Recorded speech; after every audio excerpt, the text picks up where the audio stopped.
Let's go ahead and get, see, that would help if I show my video, right? Um,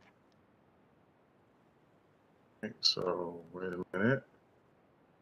My camera operational. Yeah, no, I just realized I'm absent-minded. So up here I go. All right, so we are ready to go. Okay, so you guys ready? Yes. All right, so let's call the meeting to order. Yes. Okay, good evening, everyone. The time is now 7:02 p.m. and we are here for our April meeting of Community Board 12. My name is Dr. Michael Burke, and I'm serving as the chairman of Community Board 12, as well as the facilitator for this meeting. So to that end, if you're watching us on Fios, you can catch us on channel 133. If you're watching us on Optima, you can catch us on channel 67. We're also streaming live on Facebook Live, and we're also streaming live on our YouTube channel. Go to Community Board 12 YouTube channel, and you could find us there as well. So this, of course, is a portion of the meeting where we show our agenda so you can see exactly what we're going to be doing or discussing during the meeting. Being that you heard me say quite a bit, that there's quite a bit going on, the idea this month is to hopefully get everybody out, talk about the business that we need to talk about, but at the same time, get everybody out in an expeditious manner. So to that end, I have the agenda. Hopefully you can see it. And of course, with our theme moving forward together. So the first item on the agenda, obviously outside of the adoption, is the public gallery session. And that session will be run by our first vice chair, Ms. Ajeria Bennett. Then we will hear from our elected officials and or their representatives. And then, of course, we will hear from the borough president's report. And of course, a community board chairperson, which is me, will give my report, and the district manager will give his report. From there, we will approve the minutes of the board as well as our financial report. And then we have 4 committee recommendations, which we need to review this evening. One, of course, is a land use issue. Next, we have a review from Parks and Recreation, Transportation and Capital Projects, and of course, Economic Development. Then actually there is a touch of old business that I forgot to add into the agenda. Time permitting, we will discuss that. And then of course, our new business, which this week is the nominating committee selection. And then of course, some ideas for fellowship and bonding. And then last but not least, good and welfare, and then for adjournment. So to that end, I would like to propose that the agenda be adopted. So without any corrections if need be. So can I get a motion from the body that we accept the agenda as listed? So moved. Okay, so the motion's been moved. Are there any other objections? Without objection, so ordered, and the agenda is adopted. So John Isaac, good sir, can you lead us in opening prayer before we turn this over to our first vice chair, sir? All right, great. Dear Heavenly Father, as we come together as a community to solve the problems that we have and to celebrate our community, I want you to put your hands around us and take care of all of the people in the community, especially the elderly and the sick and the shut-in. I want you to, take care of people like Tolene and myself who've been sick over the years. And say this in the name of Jesus, amen. Amen. Amen. So thank you. And for the record, everybody, Mr. John Isaac is our second vice chair, but you will hear more from him a little bit later on as well. So to that end, we are ready for our public gallery session. And so to that end, I'm going to turn this over to our wonderful first vice chair, Ms. Ajeria Bennett. Good evening, everybody. Hope everyone is well. So right now we're going to start with the public gallery session. So if you wish to speak, just raise your hand. If you look at the bottom of your screen, you'll see a section that has reactions. You could just press a button there and raise your hand so that you can speak, okay? And just to know that you have 3 minutes. And John Isaac is my timekeeping partner, okay? All right, so let's go. I see the first up is Dr. O'Riordan. Correct. Okay, yes. Okay, so I spoke to the board in February about Sales Smoke Shop, which is a new smoke shop on Katona Avenue, Woodland, where I live. So Okay. I'm going to begin by repeating some of the concerns that I voiced at the last meeting. I missed the date for March, and updating the committee. So the smoke shop is unlicensed, first of all. Doesn't have a license to sell cigarettes or vaping, smoking materials, and it is within 500 feet of the school, which is illegal for the display of smoking paraphernalia. Now, we've been complaining about this to elected officials and particularly myself to Assemblyman Dinowitz and Councilperson Dinowitz, and they have been working with us and other members of the community. The smoke shop has gotten multiple violations. We've tried to attend hearings, but the hearings I think they're not happening because they don't show up. The smoke shop people don't show up. They're still operating as they had before, in that they've gotten violations for selling cigarettes and particularly to minors. In fact, in February, when I said that, there were other people at the meeting who said, "Well, that doesn't happen. I know those people. I know that doesn't happen." Well, not only the violations from November, to which I referred in the February meeting, but they had new violations. I think it was that very week I was speaking to you in February, except I didn't know about it. But there's another hearing coming up very soon, and I wouldn't be surprised if they don't show again. So I know that it is not your job to do anything, but I'm just making you aware and the elected officials that we still care with one, and we keep on being told that it will be addressed, but it's not really been addressed. And not only in February, I informed the board that there was a robbery that took place about 3:30 in the smoke shop that February, in front of school children. In addition to the smoke shop itself, there's an awning that has a problem, in that there's a child on the awning, smoking. And Department of Buildings is supposed to be dealing with that, but we don't. We can't even get information. I have some new information, some other new information, in that I heard afterwards, after the February meeting, that at Christmas, the smoke shop was handing out edibles to parents while they were waiting to pick up their children at the school, and that some parents didn't think that was appropriate. And it seems that the smoke shop intentionally rented the space next to the school because there's going to be, a lot of foot traffic there from children. So we continue to be concerned. And in addition, we've heard they're selling or gifting pot. Apparently, the way that they do it is they buy some sort of sticker or make a donation, and then it's not direct. I was told it's very common now in New York City. And I was also told that there's another office that deals with that, which is the Office of Cannabis Management. But I don't know if they're going into, I would really like to know that just as Department of Consumer Affairs went into the smoke shop and found they were selling tobacco when they weren't supposed to, I would like to know that the Office of Cannabis Management is looking at what's going on in the smoke shop as well. So I don't know if I think that's just about all I have to say.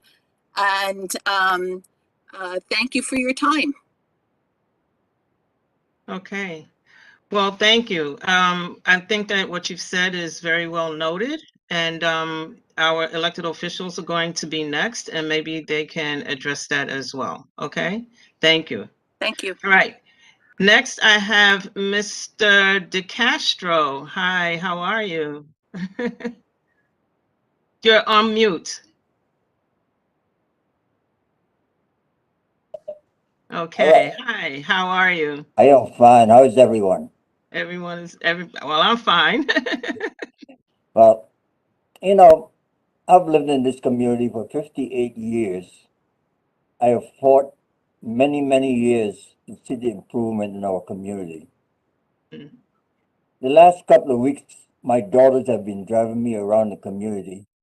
I am sorely upset and disappointed with the number of tractor trailers and trucks that are parked all over our community. It is degrading our community. It is awful.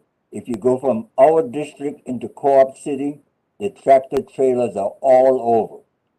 I know that Councilman Riley is interested in getting some place. I know that the manager has talked, but in the meantime, the community, pardon the expression, is going to hell with all these tractor trailers. The fact that the people may live in the community is no excuse. They seem to be getting worse and worse. I don't have to point out the different areas where the tractor trailers are because I am sure you live in this community like I do, and I'm sure you are just as disgusted as I am. And it's a shame that we have to have this type of community. And I don't want to compare it with any other community. I'm only interested in our community, what is happening in our community. So I am begging the community board to look at it again. I'm asking our officials to do something about it.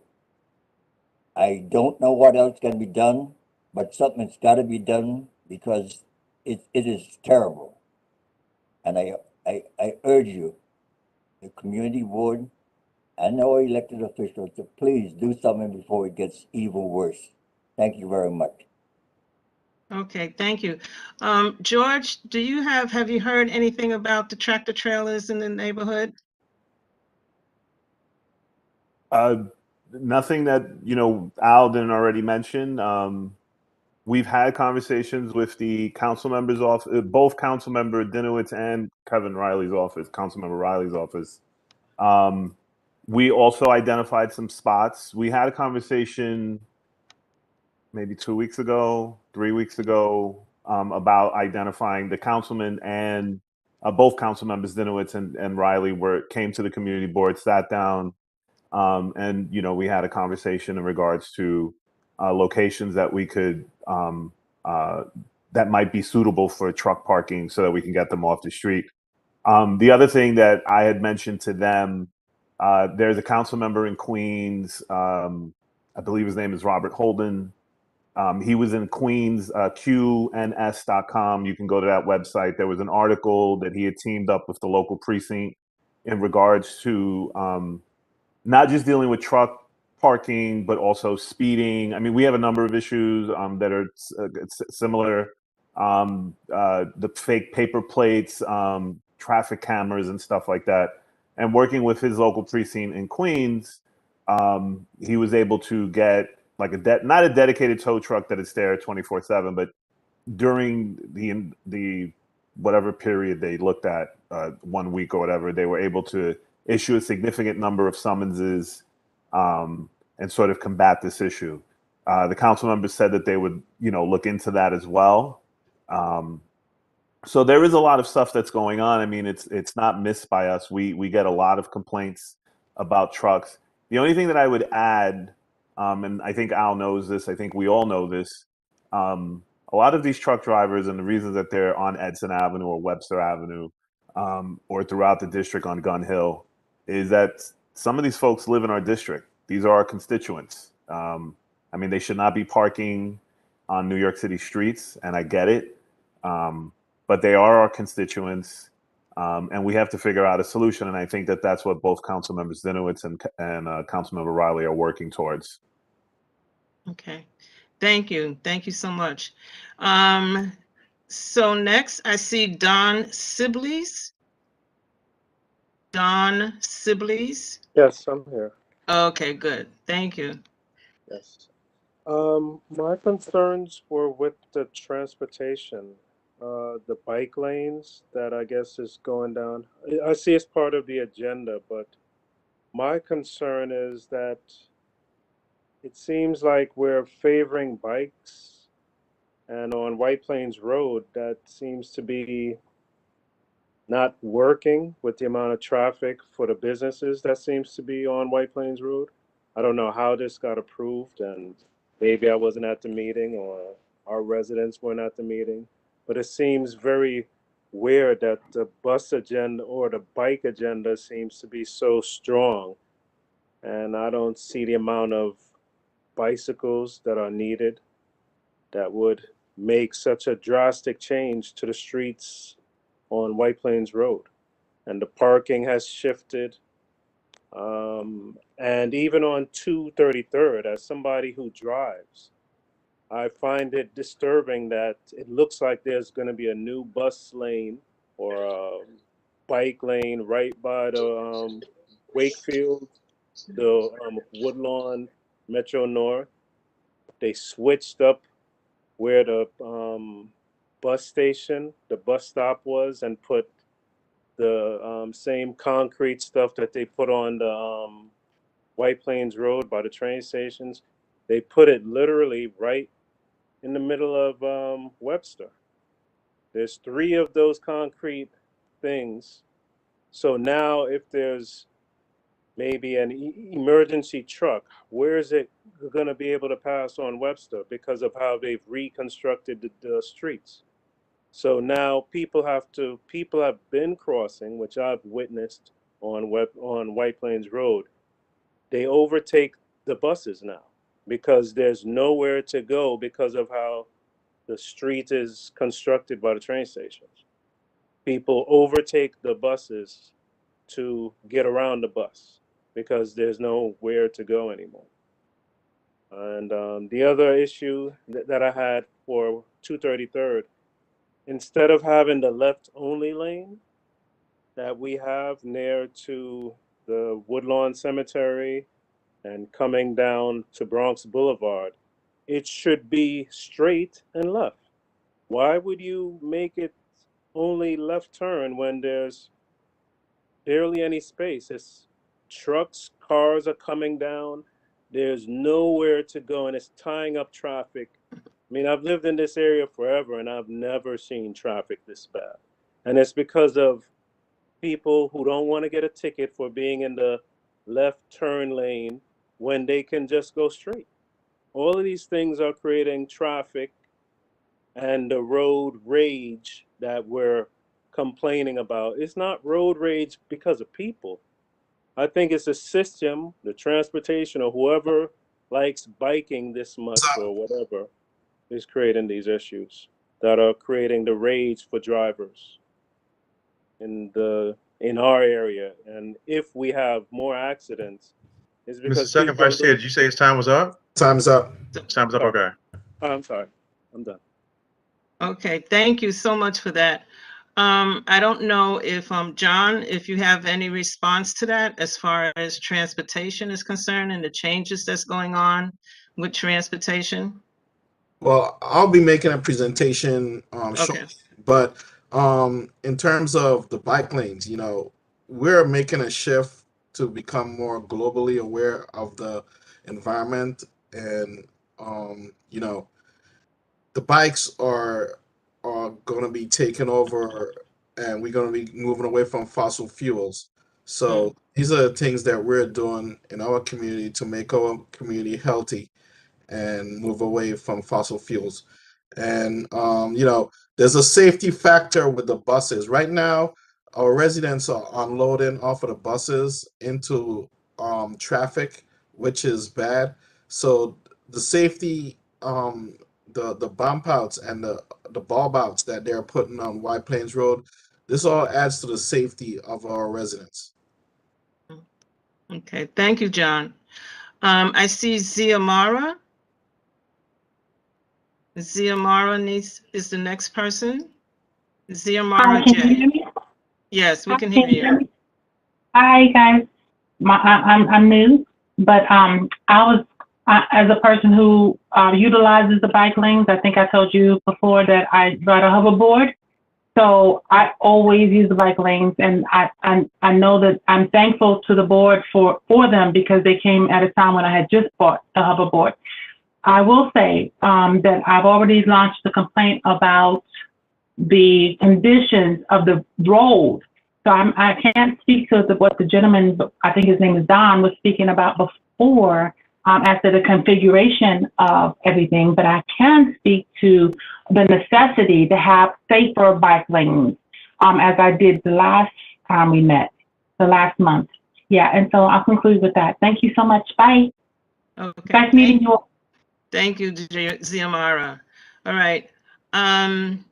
Robert Hall, right now, this is for Community Speaks, as far as I know. Okay, so if you have something to say, you can say during our board meeting. All right, when it's time for the board. Okay, thank you. All right. Is there anybody else for the Community Speaks, the public gallery session? I don't see any hands here. Is there anybody else for the public gallery session? Going once, going twice. Okay, so the public gallery session is now closed, and I thank everyone for your contributions. So I'll turn it over to Mr. Burke. All right. Thank you so much to our first and second vice chairs, respectively, for running the public gallery session. And so to that end, let's move into our elected officials. So Councilman Denowitz, is there somebody here from Councilman Denowitz's office? Okay. Hi, everyone. Sabrina's on. Oh, hi, Sabrina. Okay, I haven't seen Sabrina. I didn't see her. Yep, I see her. Hi, Sabrina. How are you? Good night. Good night. Thank you, Dr. Burke. I'm doing well. How are you? I'm fantastic. And yourself? I'm doing well. Thank you. That's great. Just a few updates. I got on right in the middle of George sharing about, I believe, the walkthrough that he did with Councilmember Riley and Councilmember Dinowitz, or the meeting that they had, which I believe is a step in the right direction, to see what we can do to remedy the commercial truck situation that we have, or ongoing quality of life issue that we have with the commercial vehicles, and finding an alternate site. I will confirm, George, and for everyone who's on tonight, the council member did have a phone call with Councilmember Holden. He did bring to his attention, the article that you shared with me, that I shared with him and our chief of staff. I wasn't there for the conversation, but I do know from what the council member shared with me that he and Councilmember Holden discussed how he was able to get the heavy duty tow truck in his area, the success of it in his area. So I think that what they're going to do is the same steps that Councilmember Holden took. He shared with the council member, and he's going to try to take those steps here in the 4-7 to see if we can get a tow truck of some sort. And also he wants to discuss funding of how we, bless you, sorry, how he can get funding in the district for a heavy duty tow truck. Aside from that, I can share that tomorrow our office, in collaboration with DCWP, which was formerly Consumer Affairs, the commissioner for that agency. Yes, I'll put all of my information in the chat. DCWP, DSNY, the NCOs for the 4-7 precinct, George, myself, and my coworker Lorenzo Manzano, we will be doing a walkthrough of Webster Avenue to, just show the commissioner the condition of Webster Avenue with the car washes and what's going on with the car washes, the impeding of traffic, the garbage, the use of the water and the settling of the water, and just to see what direction we can go where that quality of life issue is concerned. Sorry. We are also in the office talking about planning a beautification day for the Woodlawn Cemetery on both sides, Webster Avenue and Jerome Avenue. I will let you guys know the date that we set out to just beautify that area. We're also in talks of maybe doing some tree guards, if that's possible, for the trees in the area, but we are we hear the concerns with Webster Avenue, we hear the concerns with the bridge, and as George said, there are conversations behind the scenes and ideas that we are exploring and bouncing off of each other.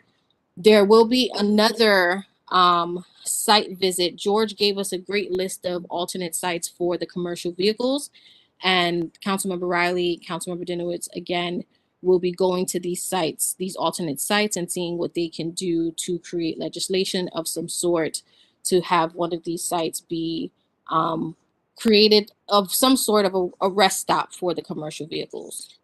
Our office has received calls about increase of vermin within the Wakefield area, specifically 4401 Carpenter Avenue. In the Carpenter Avenue area, we were told that there is an increase of rats in that area. So I'm going to be doing a site visit with DOHMH, and we are going to explore whatever avenues we can in regards to correcting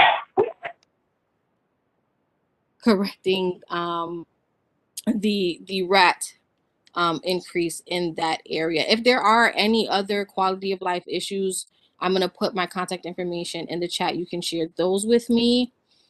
I don't know if anyone needs this service on our end, but we do have a satellite office in MMCC right on DeKalb. We offer immigration services, citizenship, green card, DACA through CUNY Citizenship Now. So you can get a virtual appointment and a in-person appointment. You can call our office, and then we can connect you with CUNY Citizenship Now to set up your appointment. Everything is free. With the citizenship application, you can either get a fee waiver or you can get your fee reduced depending on your income and some other criteria that they require for this service. Our office, in partnership with Common Pantry, will be doing a food distribution monthly or weekly, weekly at Liberty Fellowship Ministries on White Plains Road. Once we have the address, I will send that flyer to Ursula, and Ursula will share that with everyone. Once we have, not the address, once we have the start date, I apologize, I will share that information with the board so that that information can be disseminated. So the food distribution is for older adults. So starting at 65 years old, you will need proof of income. They can self-declare, and they will only need an ID in order to get the package of non-perishable items. On June 4th, in partnership with Assembly Member Dinowitz, our office will be hosting a shred event. We will share, as I said before, we're trying to find a great location. We were trying to find a good location in Wakefield where people won't be struggling with all their, their documents that need to be shredded. I am trying to push, George, I'm saying this for the first time, but I am trying to push for us to do this at the community board, even though it is somewhat out of the District 11 and the Assembly District, but I think it's pretty convenient. So if we can collaborate with Councilmember Riley and Assembly Member Hasty, then we're going to do that. But I think it's convenient at the CB. So those are my updates. I'm sorry.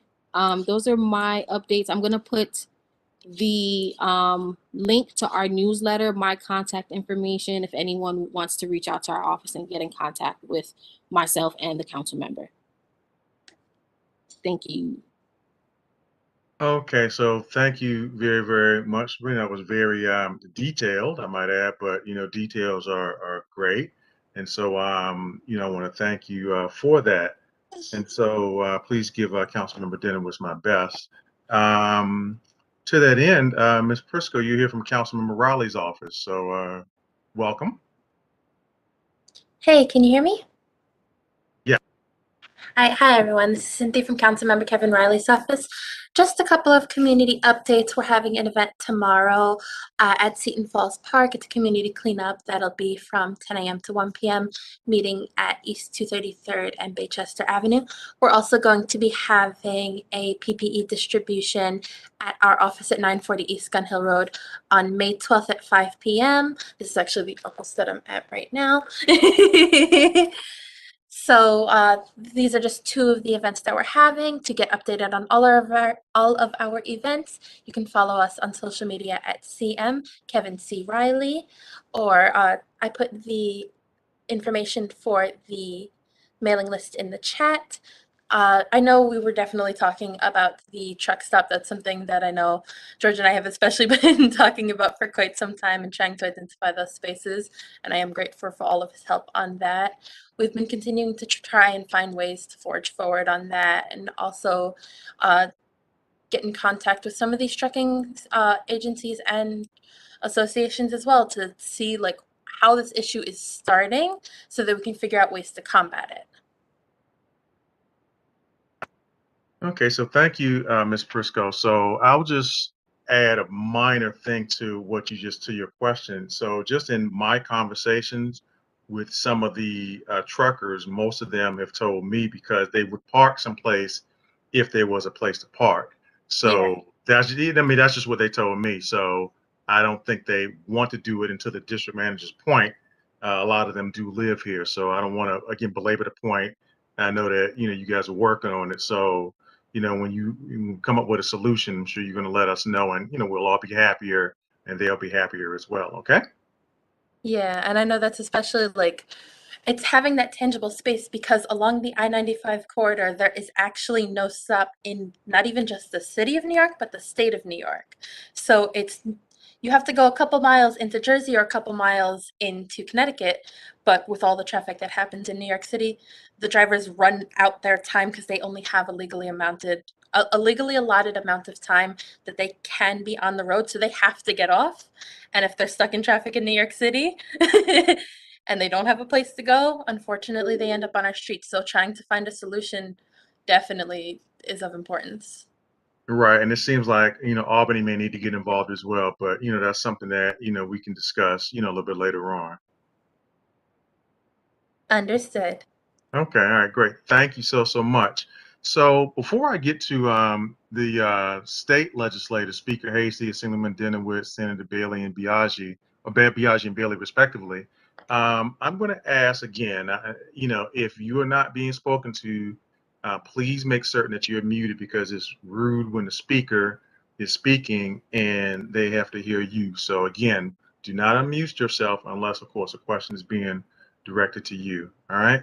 So thank you. So now let's hear from our state elected officials if they are here. So is anyone here from Speaker Hasey's office? Okay. Hearing none. Is anybody here from Assemblyman Denowitz's office? Okay. Hearing none. And ladies first, is anyone here from Senator Biaggi's office? Okay. Harmony, I saw you're here from Senator Bailey's office. So are you still here, Harmony? Yep, I'm still here. Okay. Hi, Harmony. How are you doing? Welcome to our meeting this month. Hi, everyone. Thanks for having me. So just wanted to echo what has already been said regarding the trailer trucks. Our office has also been receiving those complaints, and we've been communicating with the precinct about these concerns. And, I don't really have much to add on that hasn't already been said, but it is really an issue of having room at the pounds. And the precinct currently, I know, is concentrating on summonses and booting trucks. But we're looking forward to working with the other electeds and all of the stakeholders to find a resolution for that. In addition, our office is still open for in-person constituent services. I'll drop our information in the chat, so please reach out to us if you have any issues or any concerns. We will be hosting a number of PPE giveaways in the district. And I will be sending those flyers over to be shared with the list. We will be starting our Taste of the District event, which will happen from May 16th to the 23rd. And we are looking for submissions from small businesses and restaurants in the district who would like to be featured in that. Please reach out to our office if you know of or if you are a business that would like to participate in this event. And finally, we will be having a Mother's Day event, just sort of focusing on self-care and caring for our mothers in the district. And I'll have more information about that as well and share that flyer. Okay, so thank you very, very much, Harmony, for bringing greetings from Senator Bailey. I see that Ms. Smith is here from Assemblyman Denowitz's office, and I don't know whether you just got on or whether I ran past you. So I don't know if you have any greetings from Assembly member or you just want to put your information in the chat and keep it moving. It's up to you. I was having a little computer trouble, so I was a little late. Sorry about that. Okay. Hi, my name is Danella Smith. I'm from the office of Assemblymember Jeffrey Dinowitz. He cannot be on the meeting tonight, but he does send his hellos to everyone. We don't have any specific announcements at the moment for the community board, but my information is in the chat. If anyone has any questions or concerns, they can reach out to our office. Okay, thank you so much, Ms. Smith. We appreciate it, and please give Assemblymember Dinowitz our best. Is Nicholas Vasquez here from Congressman Bowman's office? Nope. Okay. Moving along, we had somebody here from Mayor Adams' office last month, and I don't know if that person is still here or not. They were new. Is anybody here from Mayor Adams' office? Yes, hi, good evening, everyone. This is Alina Dow with the Hi, Mayor's Ms. Community Dow. Okay, Affairs. so you're a person. How are you doing? I'm very well. How is everyone this evening? Fantastic. Just to let everyone know that the Mayor's office is also aware we'll be walking tomorrow with Eric Dimowitz's office and all of the other agencies regarding the use of the hydrants in Webster Avenue at 233rd. Also, I know that I'm hearing a lot about the rodents. So there is a pilot program. It's called Clean Curbs. I will share the link where there's an application where businesses are able to actually apply to be able to get containers instead of having garbage bags at the, on the street, which we're hoping will reduce the rats. So as always, I will leave my information in the chat. Please feel free for anyone to contact me. Thank you all and have a good evening. Okay, you're very welcome, Ms. Dow. You're very welcome, and thank you again, and welcome aboard again. I do not know if either Marilex or Erica is here from DA Clark's office, because they normally are here, but I don't see either one of them. Marilex, Erica, nope. Okay, moving right along. Is there anybody here from City Planning? Yes, I am here. Yes, you Yes, are. this is Camila Thomas. Hi, Camila. How are you doing? Welcome. Yeah, thank you. I don't have anything from our office, but wanted to introduce myself. I haven't been to any of the meetings yet. I was just named the community board liaison for this community board. So nice to meet you all. Well, again, welcome, and again, nice to have you here as well. Okay, Thank you. Welcome to Community Board 12. All right. Thank you. Okay. There was a new gentleman here from Comptroller Brad Lander's office. I don't know if he's still, if he's here tonight or not, but anybody representing Comptroller Brad Landers?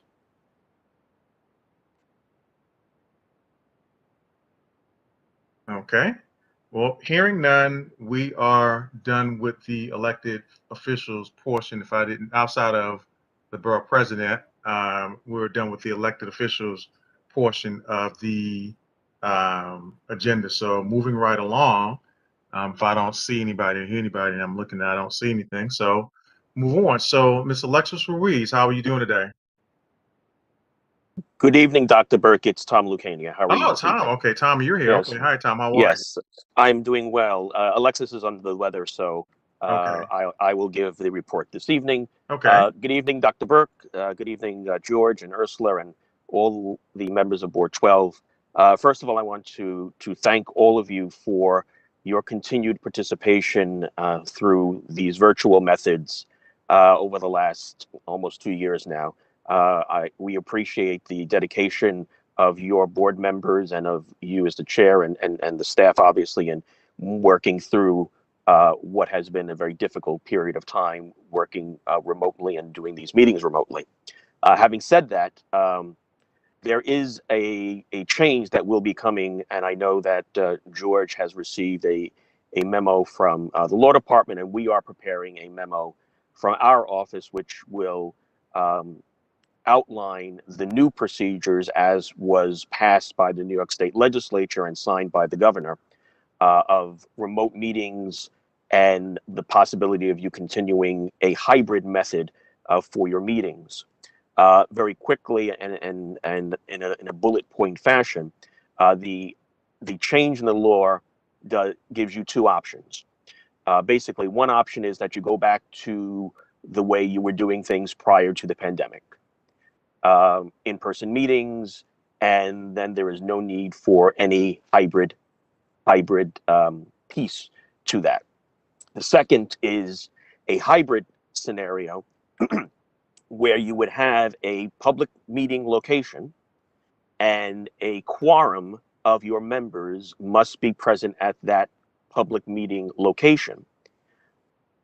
Members of the board who in the past were not able to participate remotely in this situation could be allowed to participate under extenuating circumstances. And that is what we are looking to define in the memo that we'll be sending you shortly, probably by tomorrow.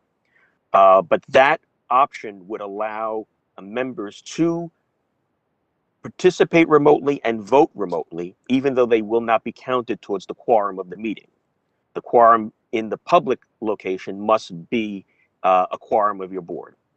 If you choose to do the remote option, you then have to provide the remote option for the public as well. So it's something that the board, your executive committee, will probably have to discuss next month and bring your thoughts to the full board next month. Our memo, as I said, I believe will be completed tomorrow, and if not by tomorrow, it'll be sent to the chair and to the district manager by Monday.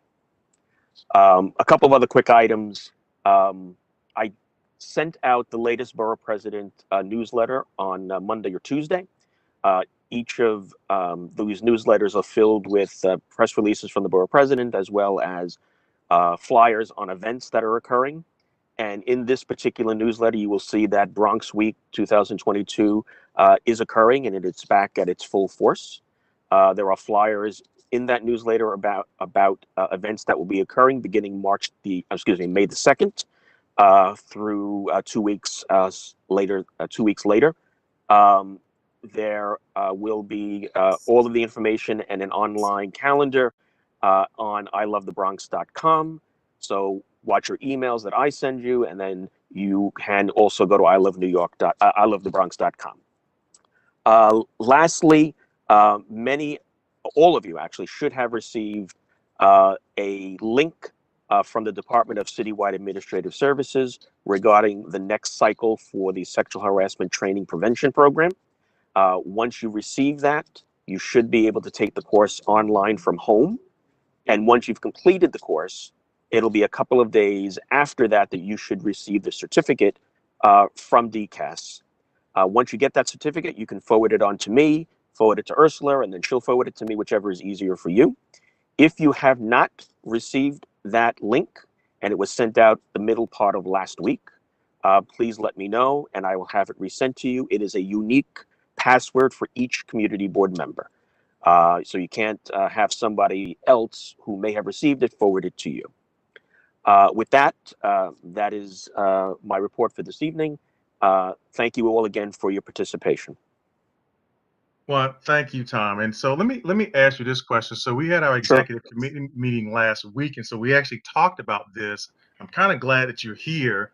And so if you'd indulge us for a minute. So one of the things that we were waiting on was clarity, and it may have been given this morning at the borough board meeting, but as I said, I had to leave early, and so I don't know if this came up. No, it wasn't discussed at borough. Okay. So one of the things that we discussed at our executive committee meeting last week was the fact that what we at Community Board 12 would like is, with this hybrid model, we was thinking of our committee meetings remaining virtual and our general board meeting be required in person. Here's why we say that. Even if you look at tonight, even though tonight is kind of light, we only have 61 participants. Normally we're in the range of 80 or so participants. We, as you know, we've had more participation with going virtual than we had in person. And so I think one of the things that we discussed was, and I think in the executive committee agreed with this, was that we would rather have our committee meetings virtual and only our general board meeting be in person. However, we were waiting on clarity from your office, and I think you're kind of giving some now. But as far as to what would be legal and what would not be legal, so that's where we stand as of last week, Monday. So could you provide a little bit even more clarity to what I just mentioned just now? Sure. The option, either option A or option B, goes for community board, general board meetings, and committee meetings, and any public meeting that the board may have. Even if you were to do a committee meeting and you chose the hybrid method, then you'd have to have a hybrid method for your committee meetings as well. It's not pick one from this and pick one from the next column. It's straight across board meetings, committee meetings, and any other public meetings the board would have. And part of the tasks, if you choose to go remote and virtually in the hybrid, and it's in this memo, is that you have to have a public hearing on it. You have to then have the board prepare a resolution, and the board has to vote on it. And then that resolution, which would detail how you would conduct these hybrid meetings, would have to be posted on your website. So the memo that the general counsel is preparing is very specific as to what you can do. But your suggestion of doing one in person and one not in person, and strictly remote, won't work according to the law. Okay, so clearly we're going to have to work this out, because I think, as I said before, that's disappointing to hear, because, as I said, most of us like the remote option. As I said before, I'm looking at people like the elders, like Mr. DeCastro and others who, in particular with the BA2 subvariant increasing cases, I would not want one of the elders to, come out to any meetings. And I think one of the advantages of doing things remote is that, and our second vice chair said this at our executive committee meeting, was that, you can attend multiple meetings, which is true, virtually versus doing that. So I think, based on what I'm hearing from you right now, that's not going to work. Unless you choose that remote option and the hybrid option.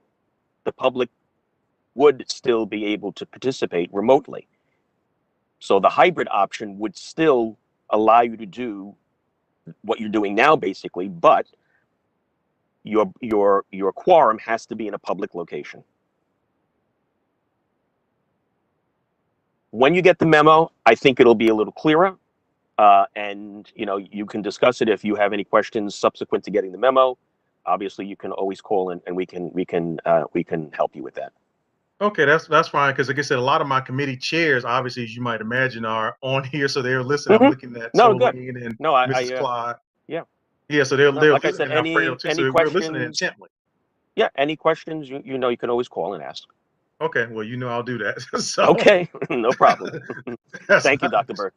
All right, you got it, Tom. Actually, right, and just in what you just said, in terms of attending multiple meetings, I now have to go to Board 11. So okay, well, not a problem, Tom. All right, I will. So thank you all for your service. All right, take care, Tom. Okay. Take care. Bye-bye. All right, bye-bye. Have a good evening. You too. Okay, so members, we are moving right along, and so now it's the portion where it's the the chairman of the board's report. As you know, for the past few months, I'm not going to read it, because all of you should have a copy of it. So hopefully you've read it. And if you have any questions, of course, you do like you always do, either call me or send me an email. So to that end, I'm not going to go into it.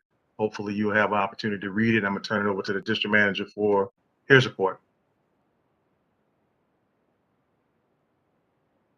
No, same here. Everybody should have the district manager's report.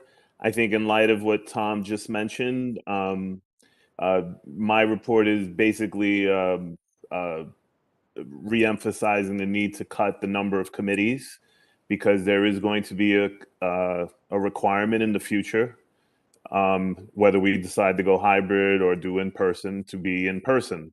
So, I've heard from many of you in the past. We need to bring this to the full board, and we need to bring it to the bylaws committee, and we need to have an earnest conversation about, how many committee meetings we have to everyone's point. And I think John said this eloquently at the executive committee. There are a number of meetings. I mean, I've had a meeting every day this week. Many of you have attended some of those meetings.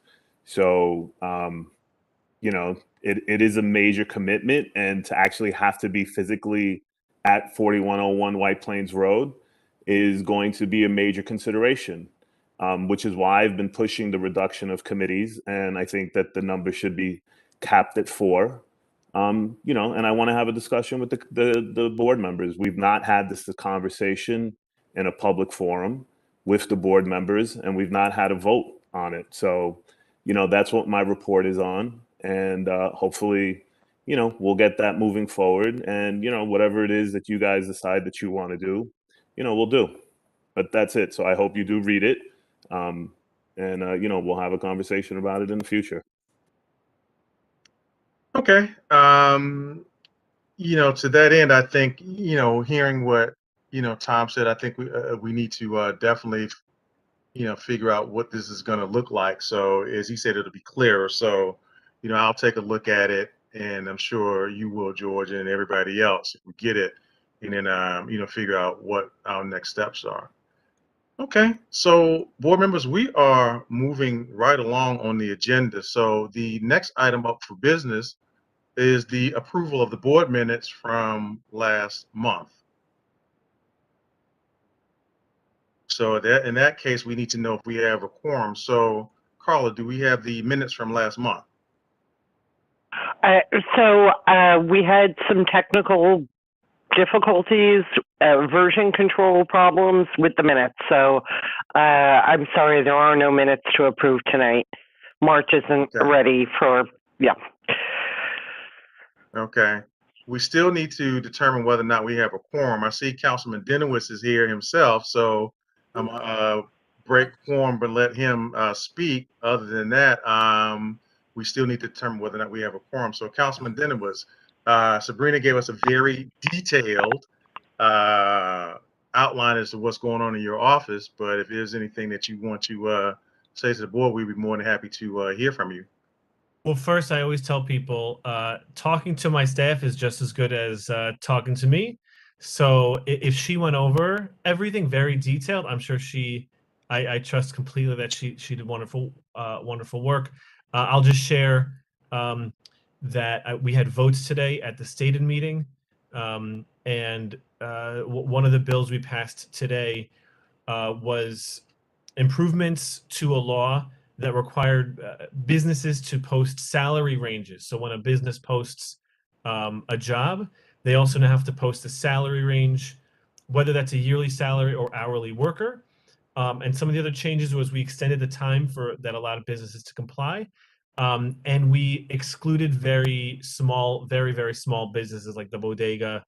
And, they're still able to put that help wanted sign on the window. It's not as serious as all that, but for those bigger companies, they got to do it. And the goal of that is to address pay equity, whether it's gender or racial inequity we've seen in pay. We see when ranges are posted, it helps fix some of that inequity we see in the pay between genders and races and ethnicities and all the stats that we unfortunately have been drumming into our ears, which are unfortunately true. I'm gonna I'm gonna leave it there because Sabrina told you all the local stuff. That's the most important thing. Did she bring up the? I'll leave it there. I don't know if anyone has any questions. Well, she was extremely detailed, council member. So Oh I can tell yeah, you that. I mean, she was extremely. I great. mean, like I said, and I'm a detailed oriented person. So I mean, I was pleased. I mean, I don't know if any board members have a question, but I mean, she gave every detail with every I dotted and every T crossed. So I don't know what else to say. Hey, then you know that she did. She told you about the walk. Okay, well then I would just remind you all. I really hope you sign up for my newsletter. It's really how we get a lot of good information. How we get a lot of good information out, including events like tomorrow night's movie night in Woodlawn, The Goonies. Good enough for you. It's the song. I'm chuckling, council member. You're kind of dating yourself when you talk about the Goonies. That was a movie that came out when I was in high school. So, you're talking about, something from the early 80s. I think, unfortunately, I think you dated yourself because I think it came out before I was born. Really? Okay. Yeah. I mean, this one, yeah, if it's the one that I'm thinking about, Yeah, no, that's the is movie. old. Hey, we call it a classic. So I really encourage you all to come, and if you've seen it, but like you got kids or kids in the neighborhood who haven't seen it, bring them. It's really it's a classic. It's a great movie.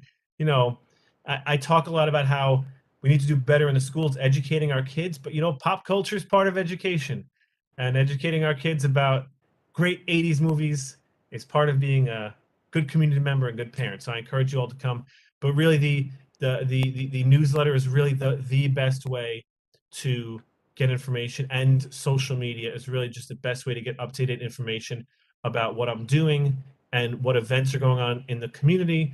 Sabrina just put the link in the chat, so just click that link. We also have the newsletter in Spanish. It is translated in Spanish. If that is your preference, you can always click there. And if there are no questions, I just have one follow-up. Oh, sure. Where at in Woodlawn, council member, can we find the movie? I'm gonna say Healy Field. Okay. Okay. Yeah, Healy Field. Okay. All right. Thank you so much, Councilman. We appreciate it. And again, please give your family my best, personally. Absolutely, will do. All right, thank you. All right, Bye, not a everyone. problem. Take care. Okay. So next up, Madam Secretary says that we have a quorum, which is great. So if that's the case, we can move on to the financial report. I love that segue. Hello, family. Good evening. Good to see everybody. Glad everybody's safe and looking quite healthy and wonderful. I just want to say thank you to all of those people that entertained my phone calls and my conversations this week concerning the Sunshine Fund. I have to admit, it's been an unbelievable response. So thank you very much. We are currently at $2,339. As I said before, if you'd like to send your money in, you can Zelle it to me, or I had someone Cash App it to me today. So that works out. And I guess that's it with that. Thank you. Oh, I did. Few people did contact me regarding if they had any questions. I also put my email and my cell phone again in the chat. Okay, so thank you, Madam Treasurer. I think I'm really happy with the work that the board has done overall with the Sunshine Fund. So that is fantastic. So we're moving right along, which is the kind of meeting that I like, the ones that we get through. So we're on section 8 on committee recommendations. So the first recommendation is one we absolutely have to vote on because the project has been certified and it is a land use issue. So I'm going to turn this over to Mr. Stricker. So Mr. Stricker, are you there? Yes, I am. Okay, Mr. Stricker, the floor is yours, sir. Okay. We had a public hearing this week on the zoning change for a building to go up where a diner is presently, which is an eyesore to the whole community. at the corner of Strang and Baychester Avenue. We have met with the developers 3 times, and they always came back with whatever we asked for. So we had a public hearing this week. We had no opposition to the changes they requested. So the board said the land use committee said that we would approve it. And it's my own personal opinion. It's good for the community. And now I like to take it to the vote of the full board that we approve the zoning change that they request. For your information, what's going in there will be a Bank of America location plus a small commercial store, and there'll be parking for 11 or 12 vehicles. So we can call the question. Thank you, Mr. Chairman. And as you stated, on a personal note, I mean, this is a fantastic way to use what we're here to do is our land use. And personally, I think it's a good move. So you call for the question for the vote on whether to approve the rezoning for 1959 Strang Avenue. So to that end, the question has been called. Is there any further unreadiness before Madam Secretary calls the roll? Okay, since this is a roll call vote, Madam Secretary, the floor is yours. Thank you.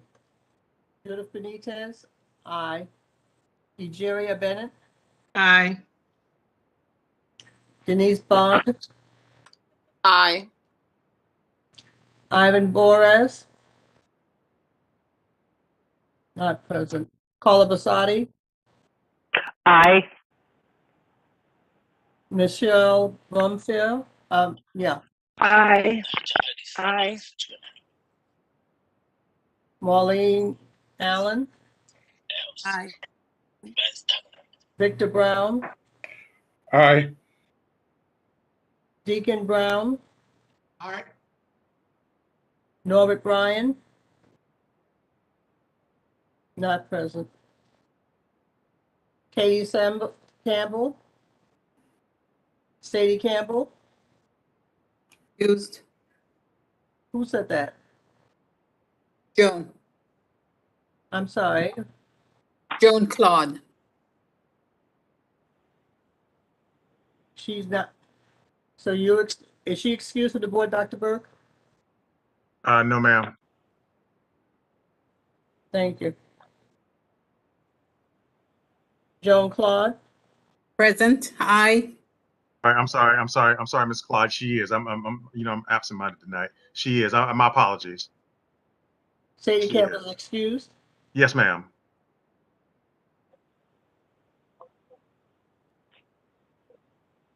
My apologies. Beatrice Cornell, Aye. Charlene Dickinson, Aye. Kevin Eichelberger, not present. Alfredo Figueroa, Aye. Hannah Gapali, Barbara Gibson, Aye. Johnny Goff, Aye.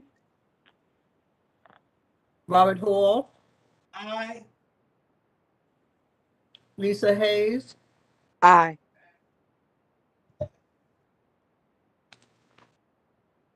John Isaac, Aye.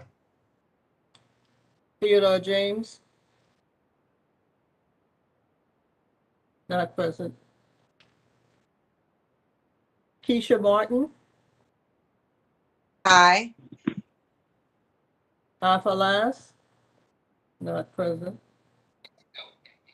Ron Manzanet, not present.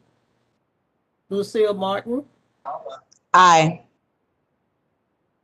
Shanika Moore, Aye. Clinton Mike, Aye. Carmen Ortiz, Aye. Anthony Reed, Not present. Paul Stricker, Aye. Lucas Abados, Abstain. Deborah Torado. Present. Deborah, yes or no? Oh, yes. Sorry.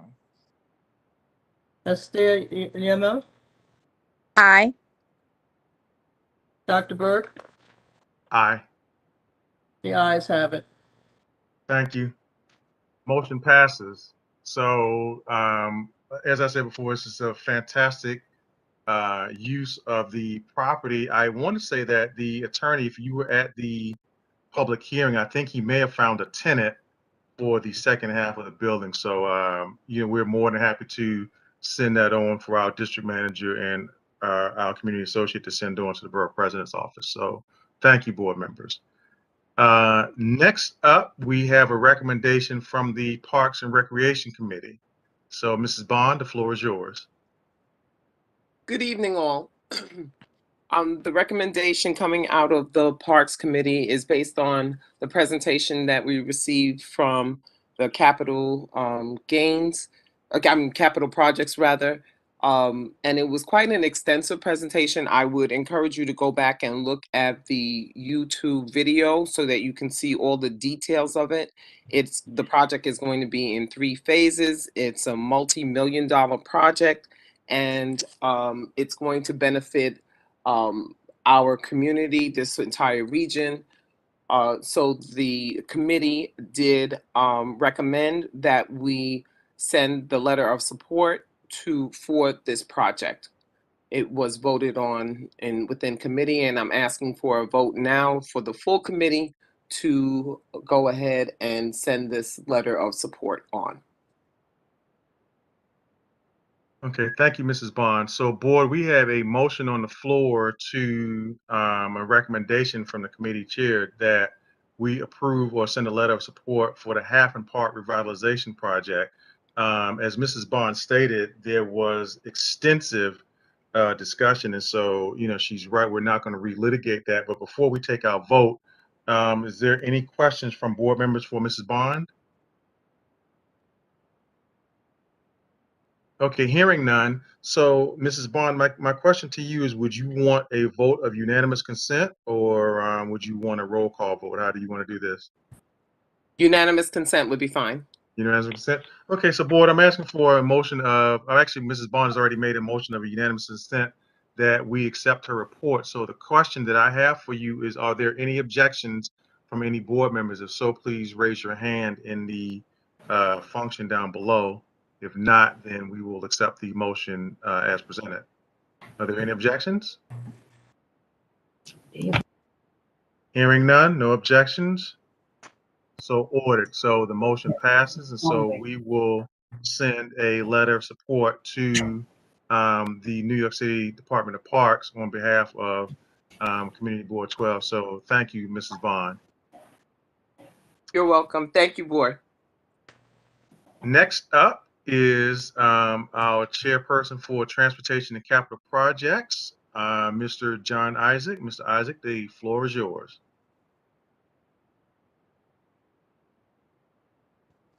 All right.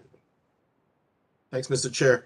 The Transportation and Capital Improvement Committee met on April 14th at 7 p.m. and the New York City Department of Transportation presented the street safety improvement project from 226th Street to 241st Street. This project is the continuation of the improvement project which was implemented last fall.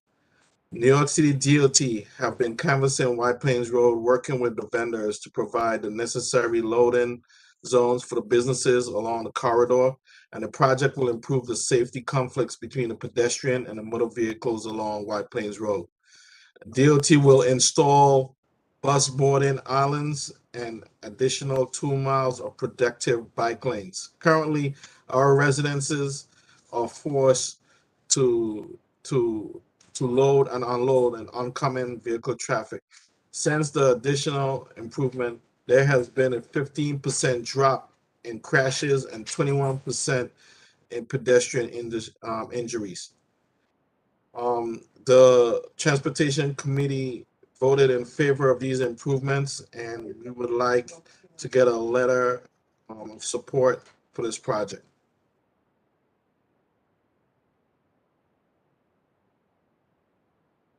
Okay, so based on how the committee vote went, I know this is going to have to be a roll call vote. So you want a letter of support from the Transportation Committee. The Transportation Committee, for the record, did approve the letter of support. So this is a continuation of the White Plains Road Safety Improvement Project, and this is something that the community board requested.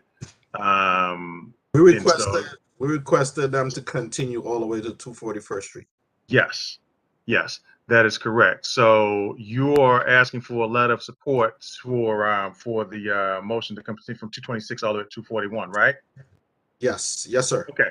So are there any? Okay, so I see Mr. Hall has his hand. I don't know if that's Mr. Hall or Deacon Brown has a hand raised for you, Mr. Isaac. So Mr. Hall, or is that Deacon Brown? Which one are you?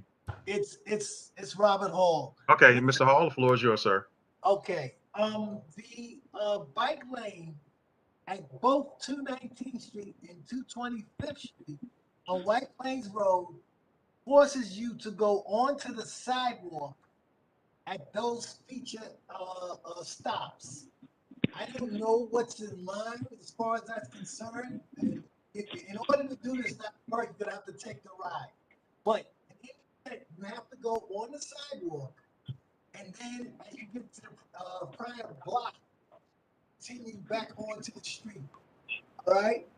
Will that be the same scenario on 233rd Street, or how can you sidevent that?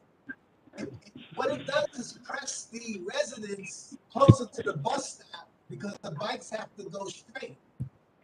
It's not respecting the pedestrians either. All right. Yes, I understand. That's a design issue, but they when with the islands, there's you're gonna have to. There's no other way to do it. You're gonna have to ride up on the island. Okay, because that's what that caller that was on the speak session was alluding to. And if we continue, that's going to happen on 233rd and subsequently 238th and 241st. So that's something that needs to be looked at. I don't know if it's favorable, unfavorable, or dangerous to people waiting for the bus. Well, so Hall, they were actually making changes, and we could add this recommendation to them when we speak to them. Okay, please do, please do. Okay, thank you. I yield the floor. So let me ask a question. Am I hearing an amendment to the motion, Mr. Chairman? Yes, sir. We could with all necessary recommendations from the board.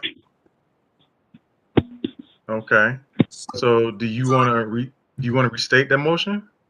Yes, I would like to make a motion that we approve the bike lanes from 226th Street to 241st Street with the necessary changes to allow for, I guess, disembark areas, other safety measures on White Plains Road.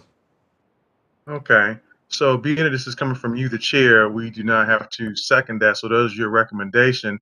Is there any more from board members? Are there any more questions for the chair before we call the roll? No, I have one, Dr. Burke. Yes, sir. Yeah, I have no issue with what the Transportation Committee approved. But what I see when I'm in the lower end of the area where the bike lane starts at Gun Hill, I'll be at 217th Street, 218th Street. Everybody's parked in the bike lane. There is no enforcement, so the bikes have to go in the middle of the roadway to go around the double parking because the parking spaces provided by DOT are full, so the people park in the bus in the bike lane. And that's dangerous, forcing the bicycles out to the middle of the roadway. I think we should push the 4-7 and traffic to enforce the bike lane parking, because it's unsafe for people riding bikes, and we put the bike lanes in for their safety. That's all I have to say. Thank you, Mr. Stricker. You know, I haven't ridden my bike up there, and I blame Mr. Robert Hall, because Mr. Hall was supposed to get we were laughing now, but he was supposed to get me, and we were supposed to ride our bikes up there because, of course, he's a bike rider and so am I. But right now, I've got to repair my bike. So to that end, Mr. Hall, I blame you for me not realizing that there was an issue from the naked eye. When I drive, it looks like everything is okay, but clearly it's not. And so I'm seeing some talk in the chat. So maybe that's something that, you know, we could fix with the letter of support. So are there any other questions for Mr. Isaac before we call the vote? From board members, that is. Yes, good evening. From board members, who's this? This is, I was about to say Sister Lisa. Excuse me. Hi, how you doing, Ms. Hi, how are you? So I do have a question for my voting purposes. If we approve the letter, even if you add the recommendations, can they go forward with the bike lane extending, but without putting in our recommendations? So could they adhere to one part of the letter and not the other? Can I make a comment? Well, hang on for a second, Luke. Let me see if John can answer the question. If not, then I'll try to chime in. But I think John can answer the question. I really think in our meeting with Keith, they're actually willing to work with us on whatever we want to make it. So, you know, I think they would adhere to anything that we suggest, because we did bring up some issues in the last meeting, and you know, so I think they're not going to just put them in like that. Thank you. Okay, thank you. Luke, you had a question, sir? I just wanted to make a note for the board that according to the presentation, the committee was given those raised areas that are kind of a shared use. In this new iteration, DOT says they're going to paint green kind of area so that you can, almost like the green you see in Times Square, where, you know, the costumed characters have to restrict themselves to that green area. That's what it's going to be like, apparently, on those raised concrete areas. Okay, thank you for your comment, Luke. I appreciate that. Mr. Hall, you have your hand up again? In reference to the bike lanes, can we negotiate the traffic department for the 18-wheelers making delivery that they do downtown in Manhattan at nights, after hours or something like that, because they're creating a problem with the 18-wheelers making delivery to the stores? So I'm going to take that, John, if you don't mind. So Deacon Brown, we talked about that at the Transportation Committee meeting. So that's all being considered. And so I don't want to take up time here with something that was discussed there. But, you know, that was discussed during that particular meeting. And as I said, if our chairman wants to comment on that, he can. But like I said, I think that's going to be under consideration. It is under consideration, Dr. Burke. Okay, thank you, sir. Dr. Burke? Okay. Yes, sir. Just one more comment that, you yes, know, sir. We're going to be doing a lot of improvements to our roadways, especially Boston Road and Gun Hill Road. Yes, sir. Gun Hill will be, their DOT will be trying to implement bus lanes for just, you know, like how they have in other parts of the city. So yes. Everyone that's enthused about, you know, fixing those transportation issues, they should join the meetings, and your comments should be heard. All right, and that's it. Well, yeah, because I'm getting ready to call for the vote. But yeah, you're absolutely right. I think all of these discussions, all of these questions, well, not all, but some of them were addressed at your meeting, at your last meeting. And again, they did give a presentation on that. So we're not going to belabor that any further because it's 8:20. So to that end, we're going to call for the vote for the approval of the letter of support. So this is going to be a roll call vote. Madam Secretary, you'll call the roll, please. Okay, thank you. Judith Benitez, abstain. Egeria Bennett, Aye. Denise Bond, Aye. Ivan Boraz, not present. Aye. Ivan Boraz, you here? I said aye. Thank you. Paula Bosati, Aye. Michelle Brumfield, Michelle Brumfield. Are we hearing Michelle? Unmute. 1 second. Michelle Brumfield. See God. Marlene Allen, Abstain.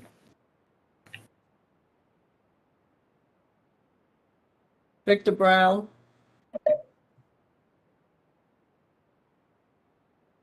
Victor Brown,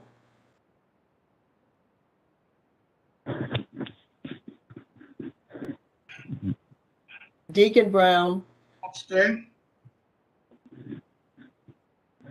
Robert Bryan, not present.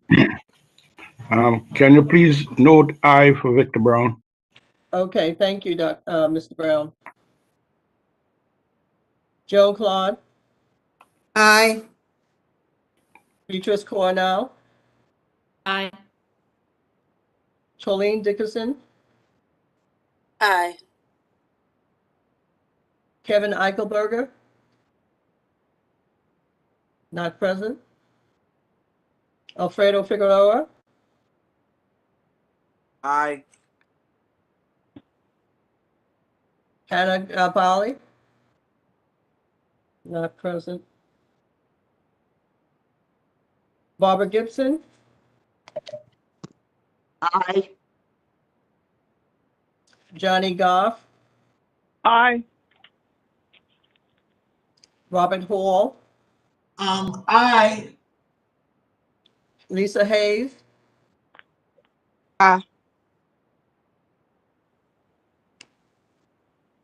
John Isaac, Aye. Theodore James, not present. Tisha Martin,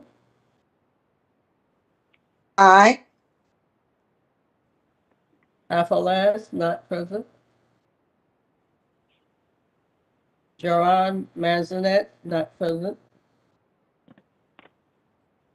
Lucille Martin, Aye. Shwanika Moore, Aye. Clinton Mike, Aye. Carmen Ortiz, Aye. Anthony Reed, not present. Carl Stricker, Aye. Luke Sabados, Aye. Deborah Torado, Aye. Esther Yemmer, Esther, Yes, I'm sorry. Abstain. as far as I can see, Dr. Burke, the ayes have it. Okay, I'm for the project on the record too. Oh, sorry. So I that's got you, okay. Dr. Burke. Thank you. That's okay. You got it.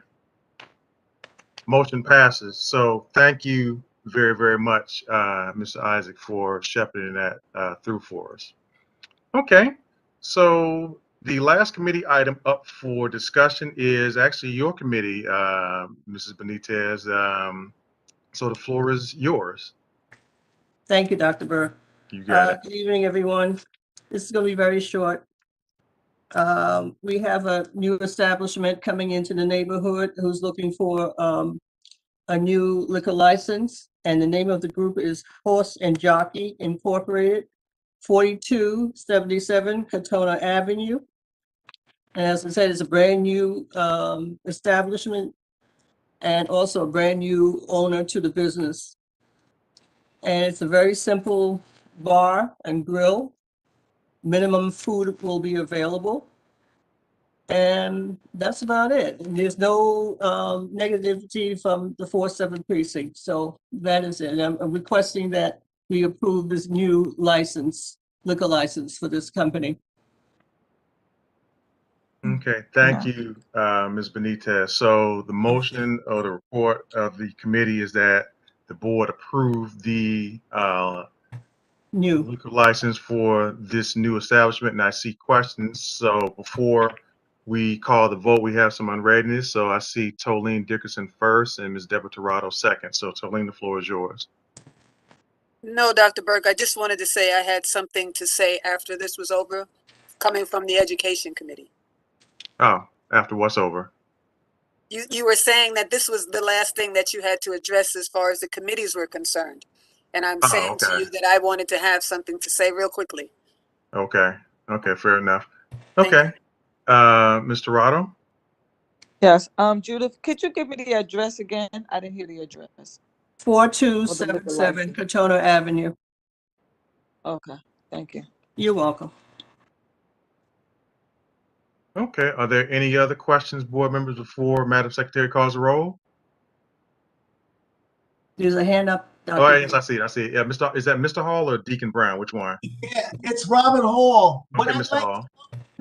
is what is the proximity from this new establishment to the establishment on Katona Avenue that this lady has been talking about next to the school? How close is it to the school? Do you know, Pan? Okay, it's between, let's put it this way, it's between 235th and 236th, and you have several other establishments on that, in that area. You have Just One Tavern, you've got John Milligan's, you've got Lark's Nest, you got the Rambling House, you got the Sports Bar, all in that area. Okay. It's tightly packed. Okay, and there's no cannabis establishment close by? I'm sorry, Robert, what did you say? There is no cannabis establishment close by? No. Okay, that's what I wanted to know. Thank you. May I say something? Yes. Of course you can, Mr. Stricker. Yes. All of it's doing, there used to be, the place where they're going used to be called Aqueduct North. Right. They closed the business and sold it to them. So, I mean, it's been a bar for the last 25, 30 years. Thank you, Mr. Stricker. Thank you. I got it. Okay. Thank you. Bye-bye. Are there any other questions for Mrs. Benitez before we call the roll? Hearing none, Madam Secretary? Okay, thank you, Dr. Burke. Judith Benitez, aye. Egeria Bennett. Abstain.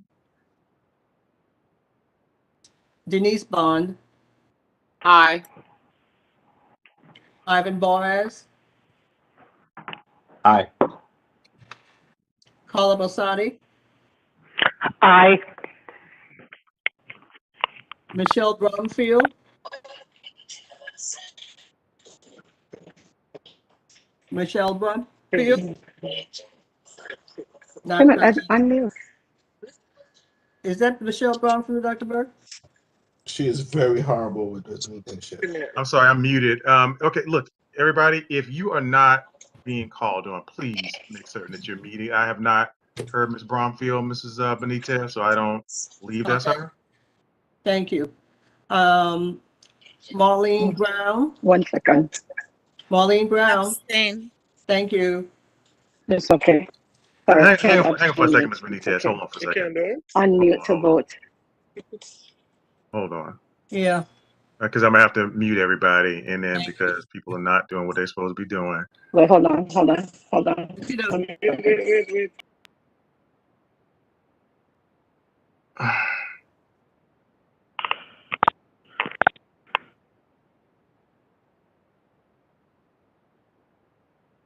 Ms. Benitez, can you unmute yourself, please?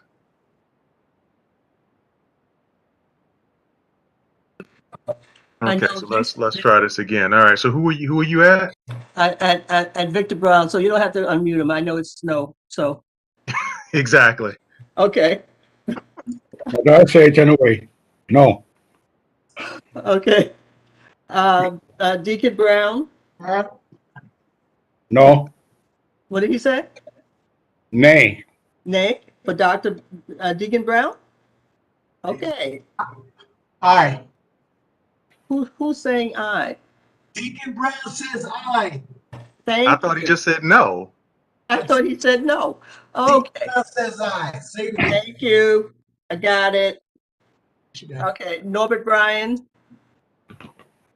not present. Joan Claude, she's saying aye. Aye. Got you. Beatrice Coronel, Aye. thank you.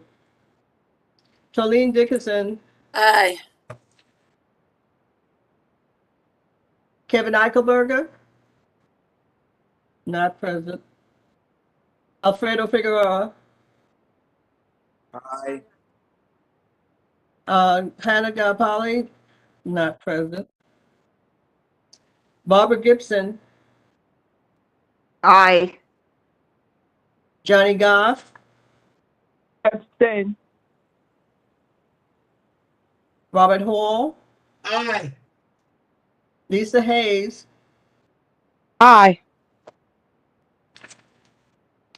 John Isaac,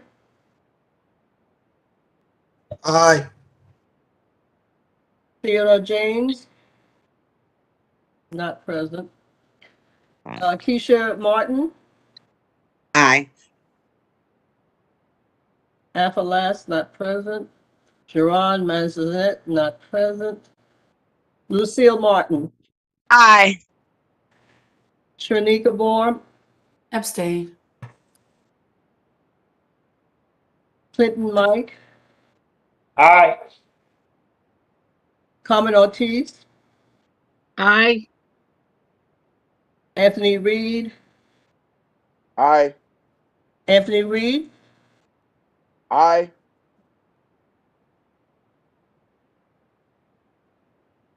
Carl Stricker, Aye. Luke Zabados, Aye. Deborah Torrado, Aye. Esther Yemen, Aye. Dr. Berg. You know where I'm going to go, Miss Benitez. No. But the ayes have it. So Yes. most. Thank you very much, all. Thank you. So the motion passes. So again, so we will. That's a letter of support. No, that's a letter for the license, right, Ms. Benitez? Liquor license. Yeah, okay. All right, fantastic. Okay, so we are moving right along. So we're under old business, and so we actually had a brief update today on the newsletter, and so I'm going to have Keisha, if she can, just speak about that ever so briefly, and then we're Yes, going to get into our new business, and then we'll be out of here. sure. Good evening, Dr. Burke. Good evening, board members. Really quickly, just wanted to give a brief update about the newsletter. Ursula and I consulted with Ursula because I realized today that we had a newsletter previously. And so the plan will be that we'll publish our first issue in September 2022. The issue will serve as a year in review. In that issue, we can highlight our new members with their permission, of course. Um, these issues, these newsletters will be distributed electronically, as we have discussed. We will also print some issues that we can deliver in person to our senior centers in the district and also at the Y. My goal would be to have the printed issues delivered with an invitation to talk to our neighbors about who we are and what we do. We can have a sign-up sheet for those who wish to receive upcoming issues electronically. If members of the community board are also members of these groups, I would welcome you to give the presentations, or I am happy to do that on our behalf with George and or Dr. Burke. I'm willing to make calls to these different organizations, so the senior centers, the RAINs, you know, the WIDES, to get the numbers of their memberships to see how many issues we would need to print, because as you know, resources are limited. One of the things that I had mentioned to all of you is that my goal was to publish the newsletter monthly. After consultation with Ursula, I understand that historically we had published about every 3 months. So that would put us on a schedule where we would publish in September, December, March, and June. I think that the schedule that Ursula proposed would likely be more manageable than a monthly newsletter. And that's really my update. You know, of course, I will be looking through old minutes and old committee reports over the course of the next few months, putting as we put together the newsletter for September. But just remember, it will be a year in review, so I may be reaching out to some executive committee members, you know, for specific highlights for your areas. And that's all I have for you this evening. Okay, thank you, Mrs. Keisha Lago Martin. So let me just reiterate again. I appreciate you taking this on. I do know that, you know, Sydney, God bless her, you know, I know that she assisted you with this, but I'm also glad that I actually read Ursula's email, even though I was late checking it, just to read the email. And as I said before, board members, one thing that you know about me is that, you know, if you have an idea, then I'm going to promote it. And so again, this idea actually came from one of our community residents who follow us. But nonetheless, the fact that Keisha and initially Sydney, and then of course now Ursula chiming in with suggestions was outstanding. Because again, you know, we are, you know, volunteering our time, and I think that's more manageable for Mrs. Martin and whoever, and Ursula and whoever else wants to join them. And so I like the idea. So I see a question up from Tolene. I forgot you had something with education. So you have a question, or you wanted to mention the education piece?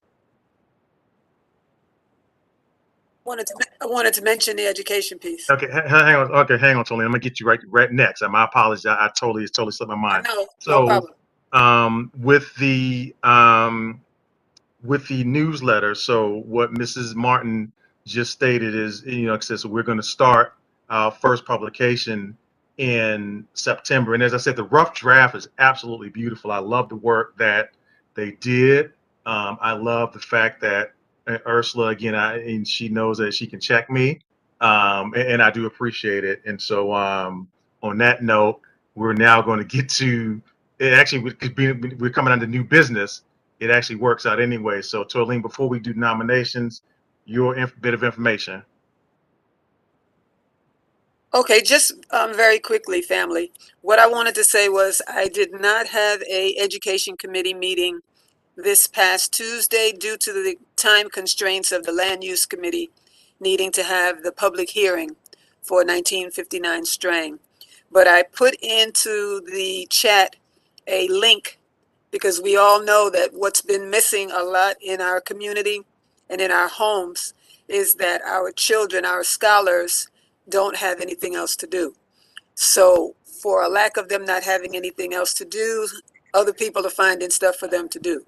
So I'm just pleased that the Department of Ed is opening up the Summer Rising program, which initially started, I see you shaking your head, which initially started on Monday with the enrollment. I put the link in, so when you go into the link or when you refer anyone to that link, please just let them know that all they need is a valid email address and their scholar's OSIS number. But I just wanted to make sure that you all understood how important this is. All the camps are opening up. A lot of the summer programs are opening up. It's so important that our children have something else to do. Okay, so please share that information. Very important. Thank you.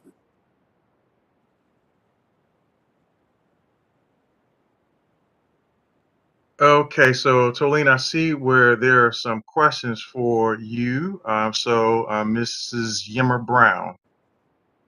Yes, thank you, Dr. Burke. I just wanted to follow up on that. We just got word this morning that the Co-op City location for the Summer Rising for elementary school is actually completely closed. So parents who are looking to do that, you should probably look right away because they're only using 153 this year for multiple schools. So there might be a location that is outside of the district. So those who are interested, they should do it immediately. Yes, So I also no, thank you for that information. But my granddaughter attends 181, and their rising program will be at 180. So you have some schools that are holding their programs in our district in other areas. I know my daughter's school, where she works, is Pelham Gardens. They happen to be having their program in their school. So you really should check with your parent coordinator and find out. Hello, Dr. Burke. Hang on for a second, Mrs. Dr. Goff. So I see a couple of hands. So you're going to be after Lisa Hayes. So because I'm muting myself because I'm doing something else. So it's Mr. Hall.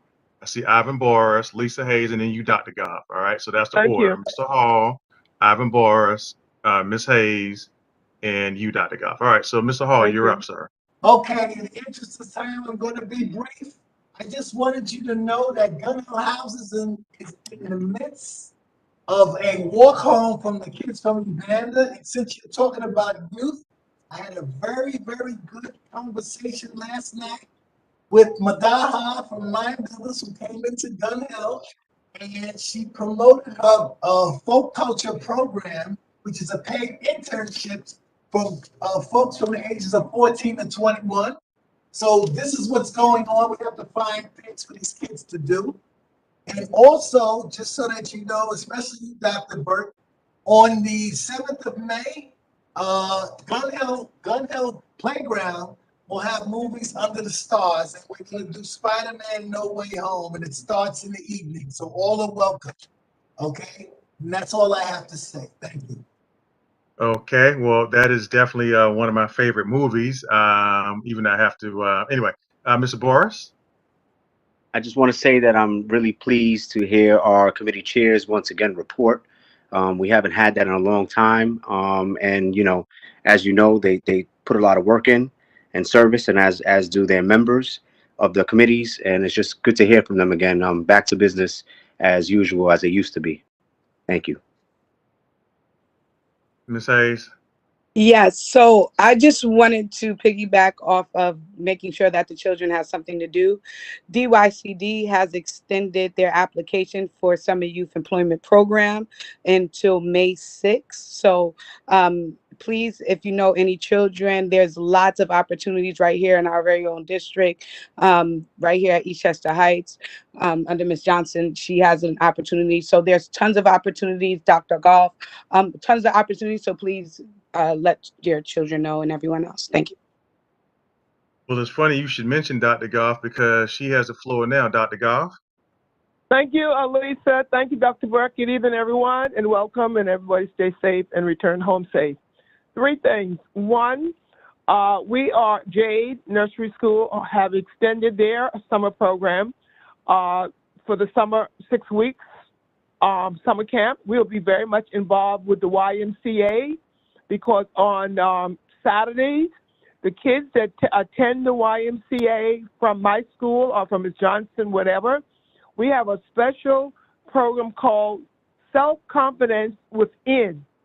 I repeat, Self-Confidence Within. A lot of our students can do even much better if they feel good about themselves. For an hour, the Y have given us space and time, social worker, teacher, and health person to come in and do this every Saturday for 6 weeks. Again, summer camp program are welcome to Jade. If there's 2 kids in a family and they can't afford to pay, we are subsidized for them. The next information is parent coordinators will be honored with certificates from Kevin Riley's office and SAPER, which is my organization, for the hard work they have done during the pandemic. This will take place May 11th at 9 a.m. at the YMCA. If you're interested in coming, you may. We'll be serving breakfast from from the Eastwood Manor.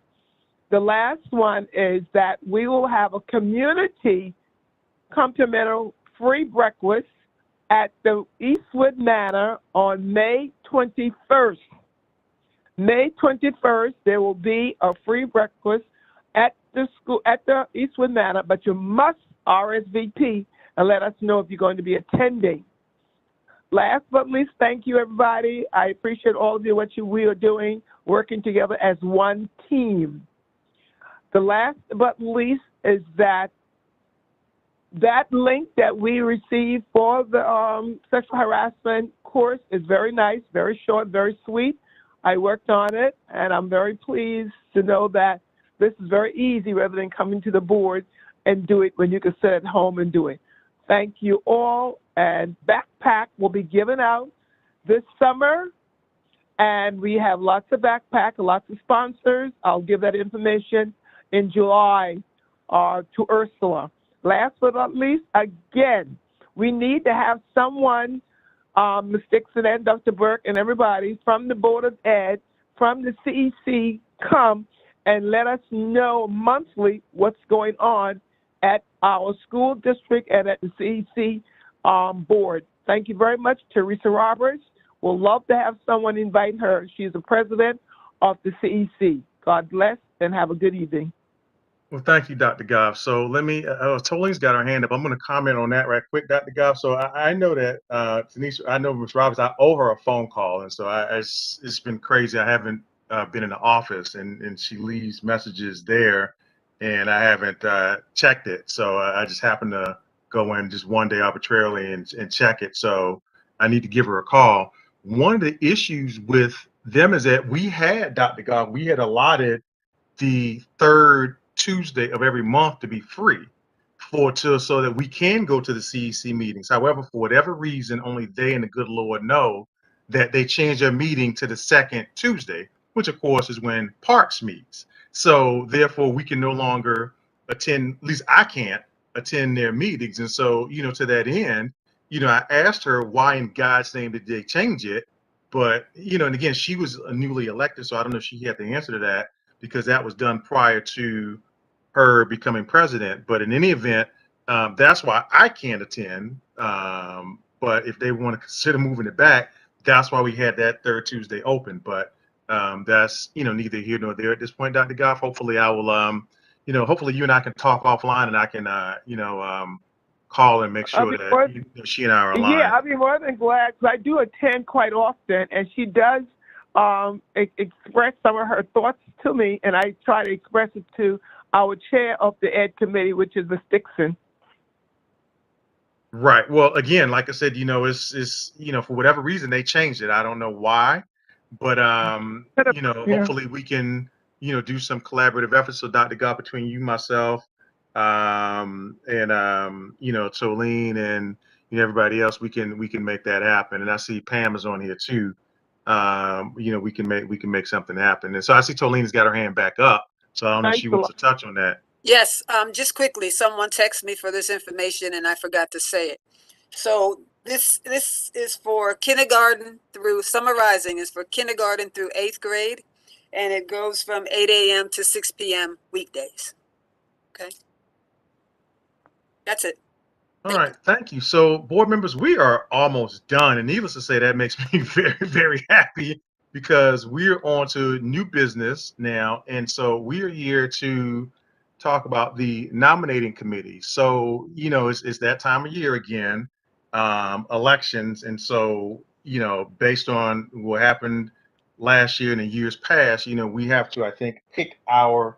If I'm looking at the bylaws here, Article 5, Section 2, stating not less than 4 weeks prior to the meeting at which the election of officers is to be held, the board shall elect a nominating committee of 5 members. So to that end, I know that Mr. Stricker and Mr. Mike have experience, so I'm going to defer to either one of them to lead this effort. And I'm just going to defer to one of them.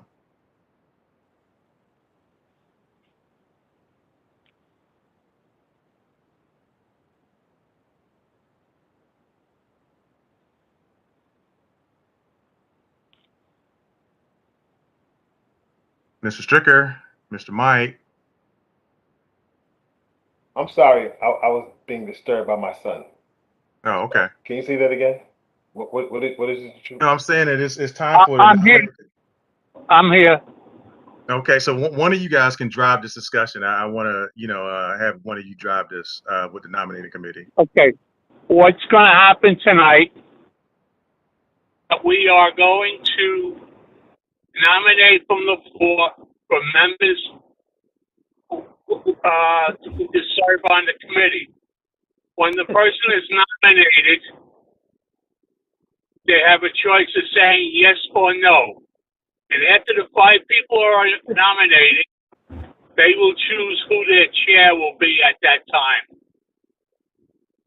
So, since I can't see anybody, I would ask that Carla Basati, who sits on my bylaws committee, to recognize the people who raised their hand. Is that doable? Okay, Hello? I'm looking, I'm typing, so I can't type and look at raised hands at the same time, but now I'm looking for raised hands. Okay. Okay. Don't forget, I would like to nominate Denise Bonds to start it off.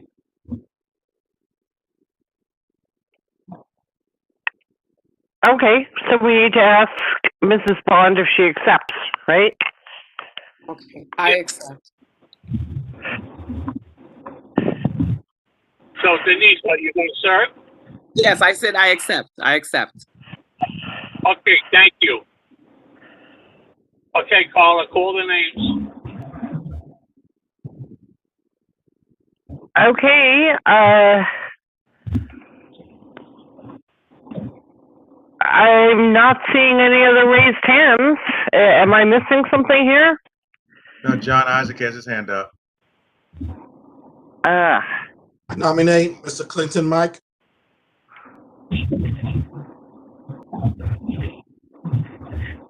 So Clinton, do you accept? Yes, I will, John.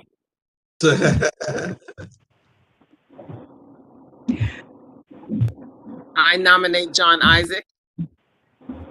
He can't serve because he's on the executive board. Oh, okay, sorry.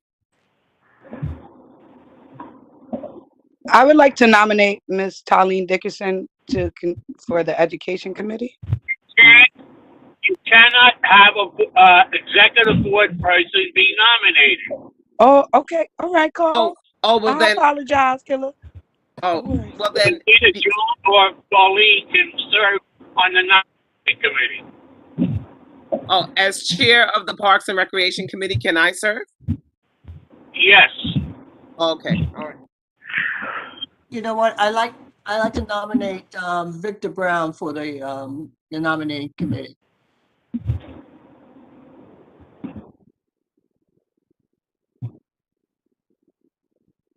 Okay, does Mr. Brown accept? Which Mr. Brown? I said Victor. Victor Brown, yes. Does Victor Brown accept? I accept, yes. Okay. I'd like to nominate Ted James. Okay, so I believe Mr. James is not present to accept. Carl, how does that work? Caller, I am present. Oh, you're here now. Oh, okay. I missed you. I'm sorry. I apologize. And you accept? Yes, I do. Okay. So that's 4 now, correct? Yes.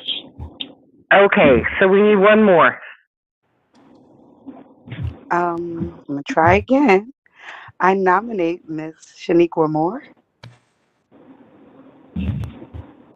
I accept.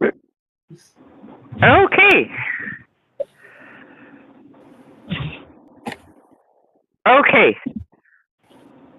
So by my count, we now have 5. Denise Bond, Clinton Mike, Victor Brown, Ted James, and Shaniqua Moore. Did I get that right? You need 5. That's 5. 1, 2, 3, 4, 5. That's 5. Okay. Ms. We need to close. Okay, so we're done with that item. Okay. The members of the committee will come back at the next board meeting with a nomination of who they for the officers of the board, and let us know who it is. And then in June we will have nominations for the floor if anybody wants to run against one of the nominated people. So the nominating committee has to get together now and see who they want their chair to be.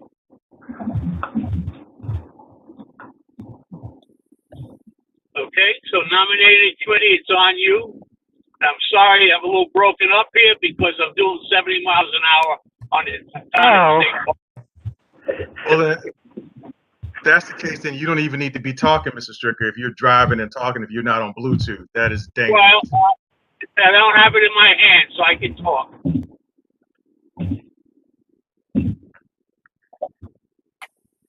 You see people here shaking their head. Yeah, I mean, you can't see Mr. Stricker, but I'm looking at people here shaking their head.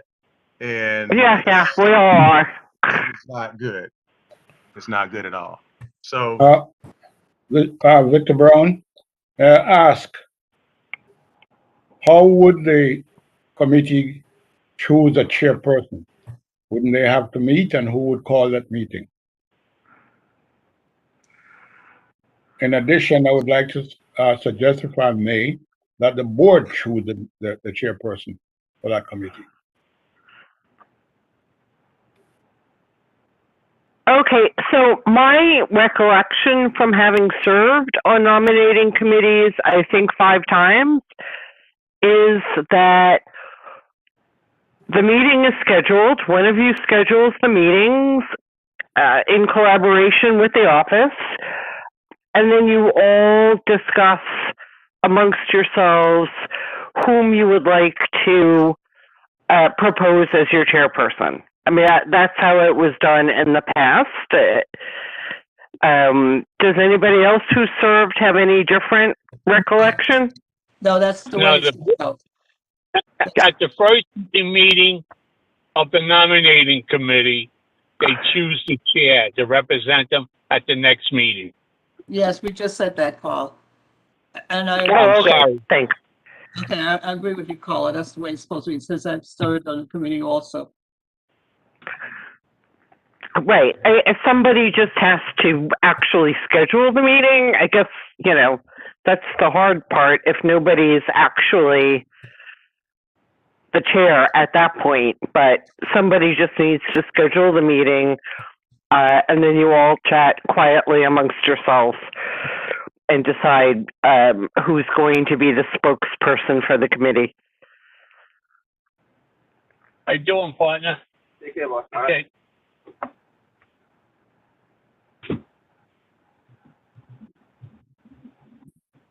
I'm sorry, I'm muted. I'm sorry about that. Is that it, everybody? Are we done with that part? So I think, to your question, Mr. Brown, everybody's going to get to pick a chair. All the nominating committee is going to do is put together a slate of candidates, because you still get to nominate somebody from the floor. So in the end, the board is not what you guys choose as a committee as chair. You're just going to make a recommendation, right? But let's say somebody comes from the floor, and if somebody comes from the floor and decides to run against whatever slate you guys put together, they can do that.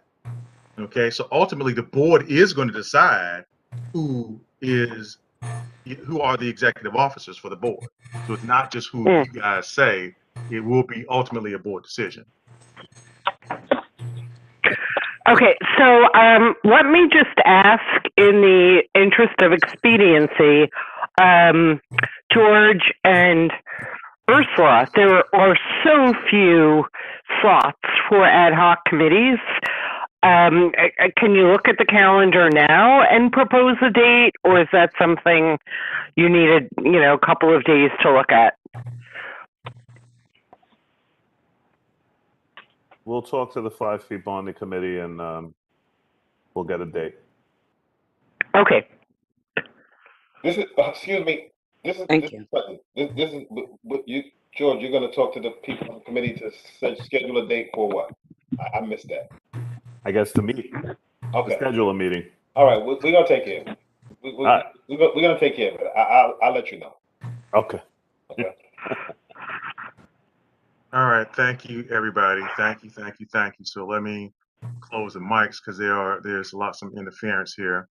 And so we're at the end of the meeting, which is good because the Atlanta Falcons are on the clock. So I'm up here watching the NFL draft, as I'm sure Clinton is. This takes us back to the days where he and I first joined the board together, and we would sit there and would be watching the draft as we would be listening to the meetings.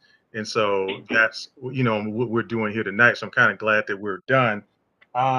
Look, I started to mention something, but I was debating because I know I said that I would, but I'll just say this. I'll just leave it like this.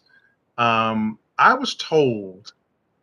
Well, never mind. You know what? I'm not going to even say that. I'll send out a note to everybody, and go from there because I think that in light of what's going on, I'll let everybody know a little bit later on. So I'll just keep it because one thing that I am, despite what someone said earlier this week, is that I'm a positive person, and most people know that they can reach me if they have a problem because of course I'm not hard to find, and so I don't have to hide or anything like that, or I'm just saying that if people need to reach me, they can, and if I reach them, I can. And so to that end, I'm just going to reach out and say what I need to say to everybody.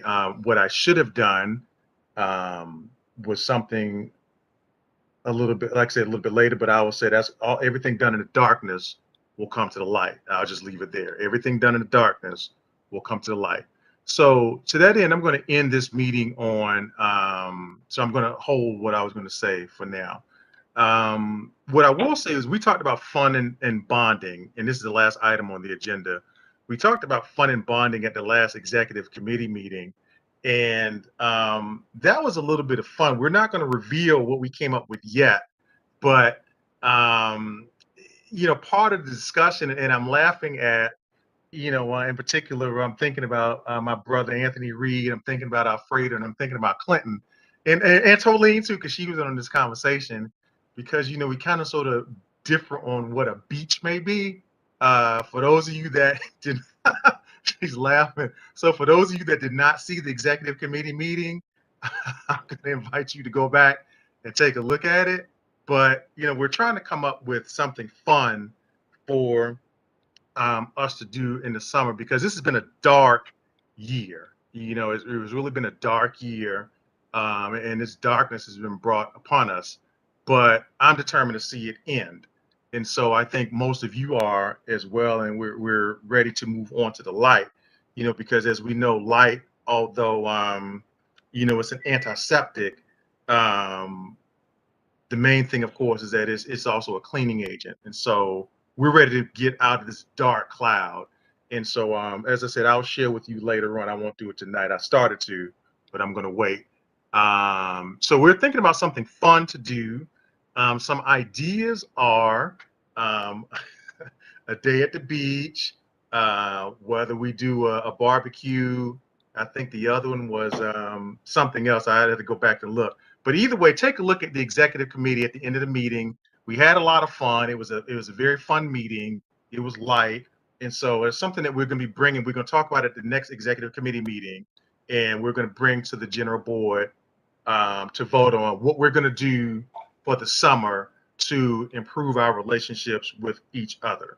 So to that end, before I get to good and welfare, Tolene, you have your hand up.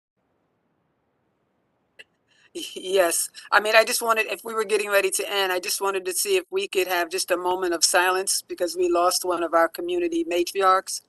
which was Mama Sarah Turner, who turned 106 on the 16th of April, and she was called on April 27th. Which is yesterday. Yes. Okay. So I didn't know if everyone knew that.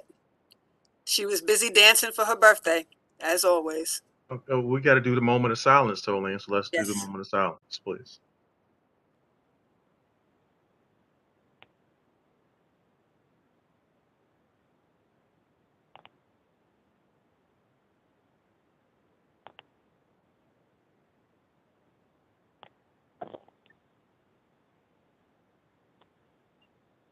Thank you. You know, I think, Thank you you. know, the one thing that I take from serving as the chair is that it's not something that I take lightly, you know, because it's the elders who give me advice, you know, and I look at the elders who I speak with, not only on this board, but Calling Julio Cortez, excuse me.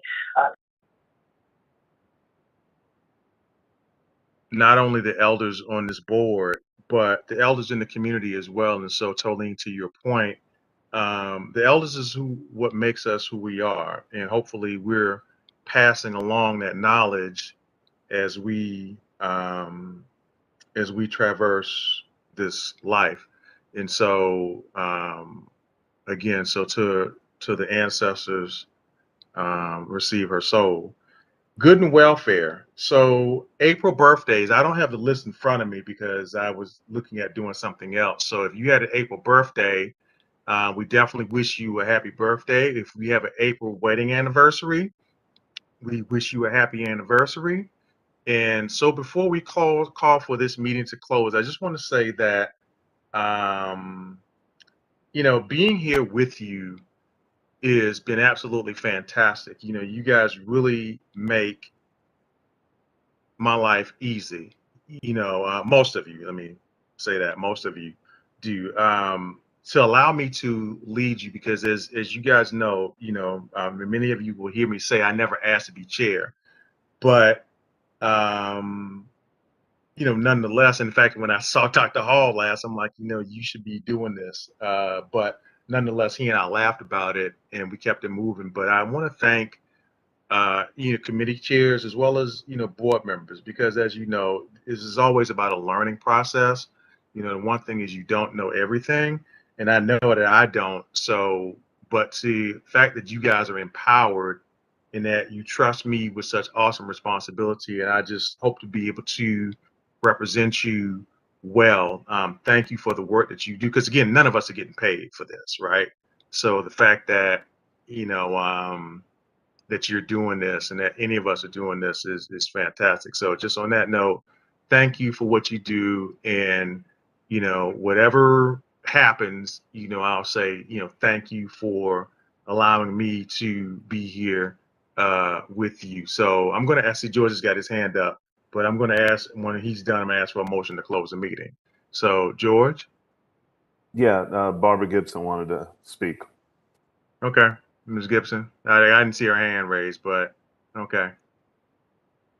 I sent you an email yesterday and I put it in the chat today. Oh, I didn't see it. Okay. All right. What is it, Ms. Gibson?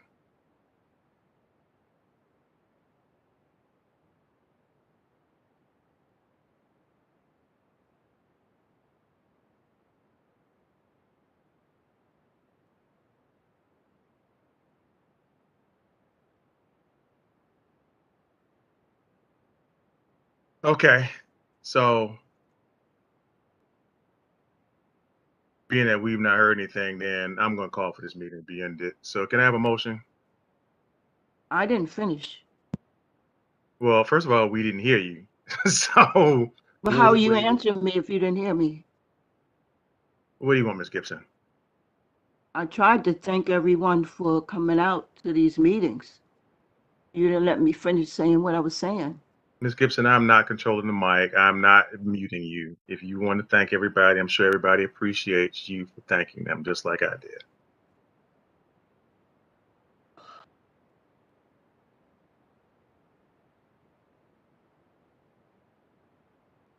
May I have a motion to close the meeting, please? Motion to close. All right, is there a second? Second, Robert Hall. Okay, so Robert Hall seconded the meeting and John Isaac was the one who made the motion, and Robert Hall seconded. Is there any further unreadness before we close the meeting? Motion is adopted. Mr. Victor Brown, could you lead us out in prayer, sir? Okay. Let us pray. Heavenly Father, we thank you that you are always with us and you are ready to guide as long as we allow you. Thank you for leading us through this exercise this evening. And I pray that you will help us all to reflect on what is best for the community, for life, for one another, but especially for you. As we separate now, we pray that you will go with us, keep everyone safe, and help us to remember that we are our brother's keeper, that we can look out for one another and take care of things that are important to the whole community all the time, trusting you to keep us safe and to bless us, we pray. We thank you in the blessed name of Jesus. Amen. Amen. Thank you, And I Mr. am a Brown. senior. Thank you, Mr. John Isaac. And thank you, everybody. Listen, you Good guys night, have everyone. a fantastic evening. Good night. And, the bottom line is that, for mothers, happy Mother's Day. So we have Mother's Day coming up in 2 weeks. So happy Mother's Day to all of you wonderful women out here who are mothers. If you are the mother-like figure to someone, happy Mother's Day to you as well, because you are important. So with that being said, the meeting is over. Take care, everybody. I'm going to stop recording, and I'm waiting for BronxNet to close us out. But listen, take care, everybody, and we will see you in the not too Good distant night, future. Okay? everybody. And I am a All senior right. Take care, everybody. and a grandmother.